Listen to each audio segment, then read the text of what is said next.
Friends எல்லாரும் எப்படி இருக்கீங்க? நல்லா இருக்கீங்க நம்புறேன். நம்ம மூவி ரிவ்யூ போட்டு ரொம்ப நாள் ஆச்சுல.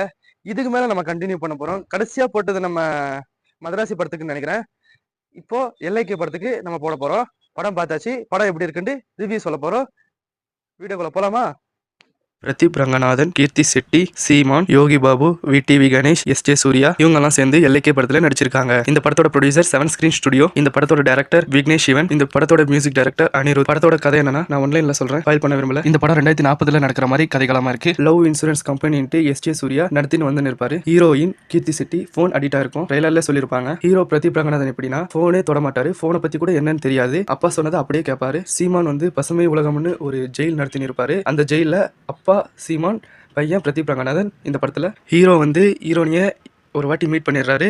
மீட் பண்ணி எல்லைக்கே தான் முக்கியம்ன்ட்டு ஹீரோயின் சொல்லும் போது ஹீரோக்கு ஃபோன் அப்போ அவசியமா இருக்கும். ஹீரோ வந்து ஃபோனை பற்றி தெரிஞ்சுக்கிட்டாரா இல்லையா, இல்லை லவ் பண்ணாரா விட்டுட்டாரான்னு தான் கதையே. ஆனால் இன்னொன்று இருக்கு, ஹீரோக்கும் ஹீரோனிக்கும் லவ் லிங்க் பண்ணுற மாதிரியே எஸ்.ஜே. சூர்யாவும் இதில் வராரு. கடைசியில் 2 பேரும் சேர்ந்தாங்களா இல்லை பிரிஞ்சுட்டாங்களா தான் மொத்த கதையுமே. ப்ரோ படத்தில் எப்படி ப்ரோ நடிச்சிருக்காங்கன்னு நீங்கள் கேட்டிங்கன்னா, படத்தில் அவங்கவுங்களும் கொடுத்த கேரக்டர் நல்லா பண்ணி கொடுத்துருக்காங்க. ப்ரோ பாட்டு, பிஜிஎம், பேக்ரவுண்ட் ஸ்கோர்லாம் எப்படி ப்ரோ இருக்குன்னு நீங்கள் கேட்டிங்கன்னா, ப்ரோ படத்தில் உண்மையான ஹீரோ யாருன்னா அனிருத் தான் நான் சொல்லுவேன். ஏன் சொல்கிறேன்னா, படத்தில் சாங்ஸு, பிஜிஎம், பேக்ரவுண்ட் ஸ்கோர்லாம் பிரித்து மேய்ஞ்சிட்டாரு. பிரதீப் ரங்கநாதனோட ஆக்டிங்கு நம்ம எல்லா படத்தில் பார்க்குற மாதிரி தான் இருந்துச்சு. கீர்த்தி செட்டியோட ஆக்டிங்கு எப்போ பார்த்தாலும் ஃபோனை பிடிச்சிக்கின்னு லூஸ் மாதிரி. ஆனால் அந்த கேரக்டர் எனக்கு பிடிக்கல.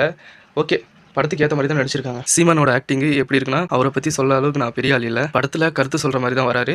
ஓகே, அந்த கேரக்டர் படத்துக்கு ஏற்ற மாதிரி தான் இருந்துச்சு. ஜென்சி கிட்ஸுக்கு கரெக்டான படம் தான் இது. எஸ்.ஜே. சூர்யா எப்படி நடிச்சிருக்காருன்னா, வில்லனாக நடிச்சிருக்காரு.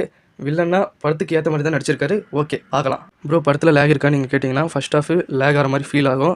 இன்ட்ரோவல் சூப்பராக தான் முடிச்சிருக்காங்க. செகண்ட் ஹாஃப் எப்படி இருக்குன்னா, ஃபர்ஸ்ட் ஹாஃப் விட செகண்ட் ஹாஃப் ஓகே தான், சீக்கிரமாக எடுத்துகிட்டு போன மாதிரி தான் இருந்துச்சு. ப்ரோ 2040 நடக்கிற இந்த கதை நீ சொல்கிற, ஆனால் படத்தில் எப்படி அந்த விஷுவல்ஸு சிஜி எப்படி பண்ணியிருக்காங்கன்னு நீங்கள் கேட்டிங்கன்னா ஓகே. ஆனால் 2040 இவ்வளோ டெக்னாலஜி வளர்ந்துருமான்னு நீங்கள் கேட்டிங்கன்னா சந்தேகம் தான்.